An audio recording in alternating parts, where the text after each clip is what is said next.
तो मैं आज आप सबको एक रहस्यमय डरावनी कहानियाँ सुनाने जा रही हूँ। कहानी बेहद रोमांचक है।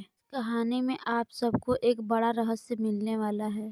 एक छोटे से गांव में एक पुराना स्कूल था। वह स्कूल बाहर से देखने में बहुत ही अच्छा था, पर अंदर जाने पे वह एक खंडहर था। स्कूल में एक लड़की का मृत्यु हो गया था और उसकी आत्मा उसी स्कूल में भटकती रहती थी, जो कि बहुत ही खतरनाक थी। वह लड़की रात में निकलती थी और लोगों को डराती थी। गांव के लोग उस लड़की से बहुत ही डरते थे, लेकिन वह लड़की लोगों को कभी नहीं दिखाई देती थी। लेकिन एक रात एक साहसी लड़का उस स्कूल में घुस गया। वह लड़का अंदर जाकर देखता है कि वहाँ बहुत सारे पुराने टूटे फूटे फर्नीचर पड़े थे। वह लड़का स्कूल के एक कमरे में गया और उसने देखा कि वहाँ एक बुरी आत्मा थी। वह आत्मा लड़के को देखा और बहुत ही गुस्से में आ गई। वह उस लड़के से कहा कि तुम यहाँ क्यों आए हो? लड़के ने आत्मा से कहा कि यहाँ केवल मैं घूमने आया हूँ।